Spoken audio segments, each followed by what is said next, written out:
notified. The last thing I want to do is them to turn on the news and find out that way. So thank you for respecting that at this point. My second priority were our employees. Our employees are hurting right now. Members of our Special Enforcement Bureau, other members of our arson detail as well, arson explosives detail.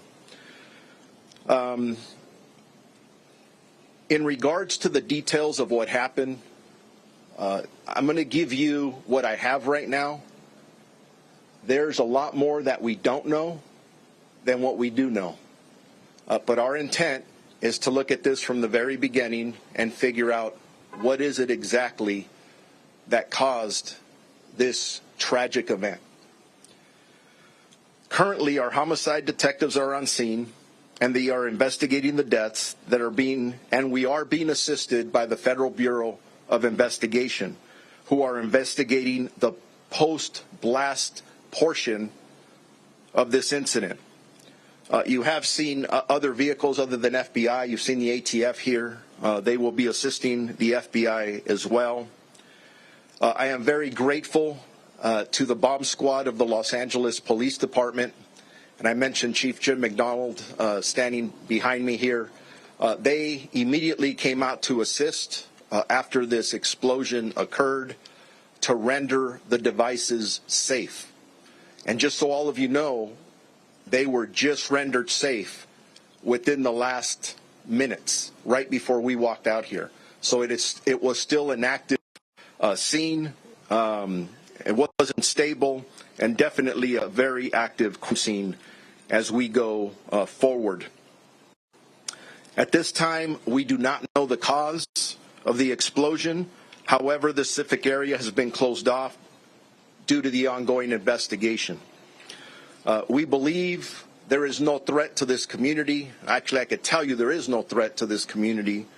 This is an isolated incident. And again, no threats. We have road closures, Eastern Boulevard between Blatchard Street and Lotta Drive. And again, I do want to thank all of our local partners, our local elected officials that are here to help us get through this very difficult time. We have our Psychological Services Bureau personnel on scene that are assisting our employees at this moment, along with peer counseling and chaplain services. And as I said earlier, I have met with 2 of the 3 families thus far. And as you can imagine, those were extremely challenging conversations. So anyways, ready for questions. What type of an item? Improvised explosive, military explosive? And the second question, what were they attempting to do? Move it and transport it, or render it safe here on the spot? Those are all good questions that Pete just asked. Now that the investigation has started, now that the investigators can actually get in to the scene that it was just rendered safe, we will be able to answer all those questions. Too early right now to be able to answer that. Style or military-grade explosives nearby that were rendered safe by the LAPD bomb squad? We will know that hopefully in the next couple of hours. Sir, were they moving these explosives from one place to another? Were they investigating existing explosives already in the facility? And what were they doing? All these questions are really good questions, and they're the questions that we have as well. The investigation is just about to get started on all this, and these are all the questions that we're going to want answers to, and we'll get them. But simply, right now, I wanted to get out here. I know all of you have been waiting for a while. I'm giving you the information I have, and we're not there yet. Thank you. Can you say something in Spanish, please? Well, let's wait for the English, and then we'll do the Spanish afterward, if that's okay.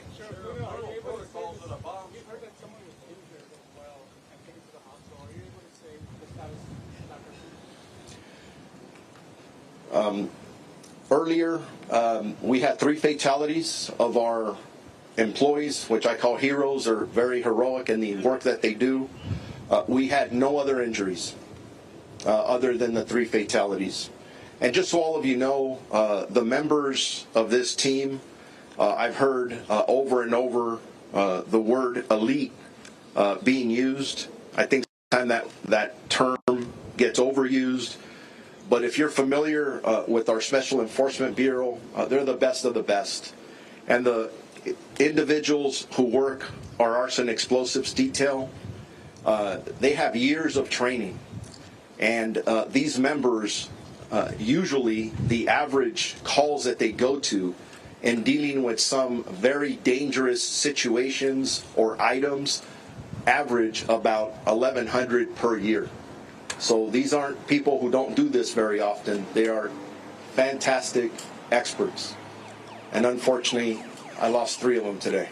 Sheriff, regarding what happens here, why were these materials brought back missing? If there was a possibility that they were unstable or dangerous, normal protocol would be to take it to wayside, the bomb range out there. You don't run a risk here.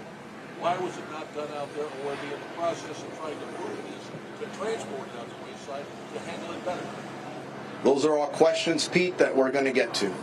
We need to go from A to Z to know exactly what happened. That's why we have our partners here from the Federal Bureau of Investigation that will be conducting the post-blast. There'll be a lot of details coming out there eventually. ATF is here to assist them, the National Response Team. These are individuals that have a lot of expertise in what they do. And again, all the questions being asked, very good questions. But if I waited to get the answers to those, I'd be here probably in 2 days. And I'm just trying to get out here in front of all of you.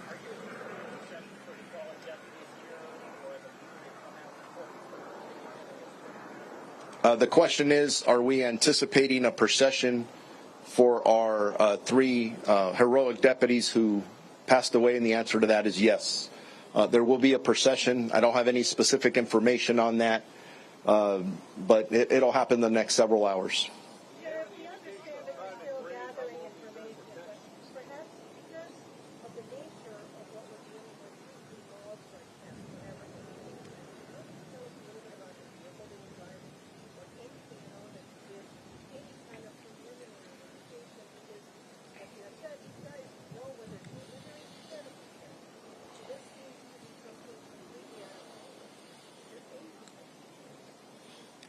I don't have the answers to those questions yet. And again, getting out here, trying to be out here at this time to inform all of you, our community, to know what we know at this time was very important. Again, all of you are amazing. You're asking very important questions, and we're going to get the answers, I think, to, if not everything, to most of them. But we just simply don't have that information at this time.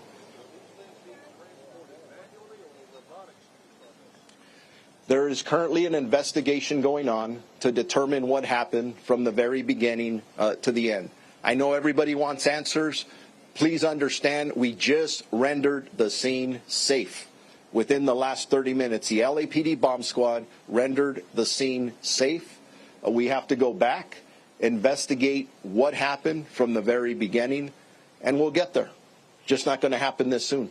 I would be very irresponsible to try and answer a lot of these questions without the information that I need to positively give you facts, and I don't have the facts at this point. Sheriff, we understand that you're telling us everything you can tell us, and we understand we got to wait.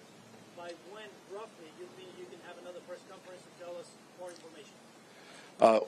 We'll, through our Sheriff's Information Bureau, we'll put something out in the next couple of hours of when we would have more information. But I'm going to tell you right now, based on my experience, when we're conducting these type of investigations, it doesn't take hours to get some of this information. It takes days and weeks. We do not rush this investigation. We want to make sure that we're extremely thorough. Ladies and gentlemen, we lost 3 lives, and we want to make sure we know what happened. We don't want to repeat for this. And again, all questions that are being asked are very legitimate. There are other law enforcement agencies who have bomb techs, not only around the country, around the world, that want to know what happened here. So we want to make sure that no one else, we don't repeat this, right? So thorough investigation will be done by multiple agencies, and and we'll get back to you about it. It sounds like everything is repeat questions about the incident. I can't answer any of those right now because we don't have those facts yet. So with that, thank you all, and then we'll keep you updated on any progress on anything else. Appreciate each and every one of you. God bless you.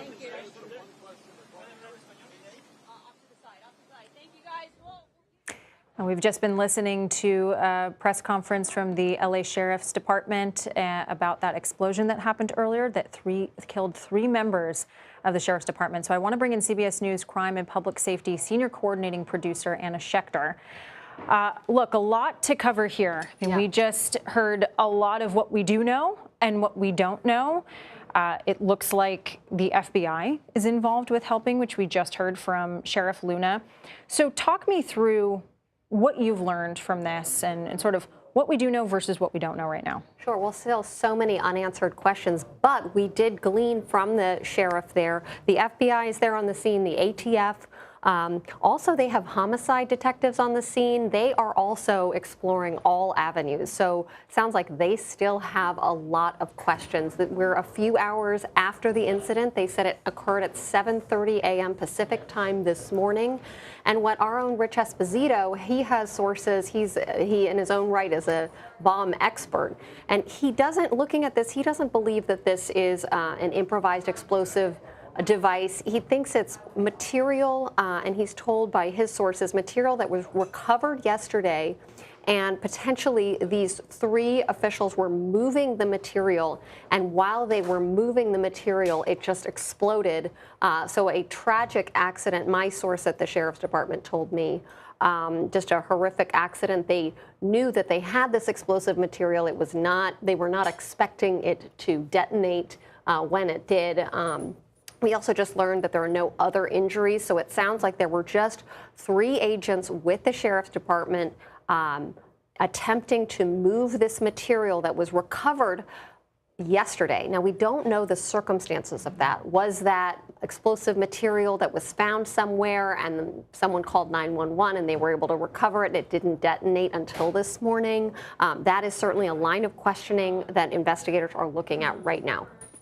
Yeah, I thought that was interesting. There were a lot of questions during that press conference about whether this was being transported, what the material was. Of course, Sheriff Luna kept saying, you know, we don't know at this time. These are all excellent questions. It does sound like, though, that from, his source, this was something that was found yesterday, recovered material. And I do want to note, the folks that were victims here, they're part of the Special Enforcement Bureau, the Arsons Explosive Detail. So that sort of does comport with what you're saying. You mentioned that we heard from Sheriff Luna that there are homicide detectives on the scene. And I think, my ears perked up at that. Obviously, we don't know a ton, but what does that tell you about things that they might be thinking about in this investigation? Well, they're not ruling out that there was a bad actor involved in the placement of the materials at that site. They want to make sure that they rule that out, that they explore all avenues and that they thoroughly investigate even that avenue, that potentially that explosive material was placed in that training facility by a bad actor. Now, my other sources are telling me likely it was just being stored there. They were attempting to move it.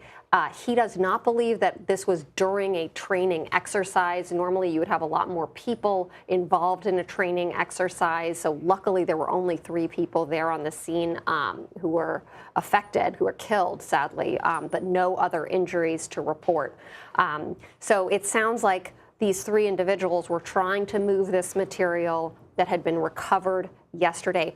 I really want to know why we didn't hear about this yesterday. If there was explosive material found. But, people get, law enforcement get these kinds of calls all the time.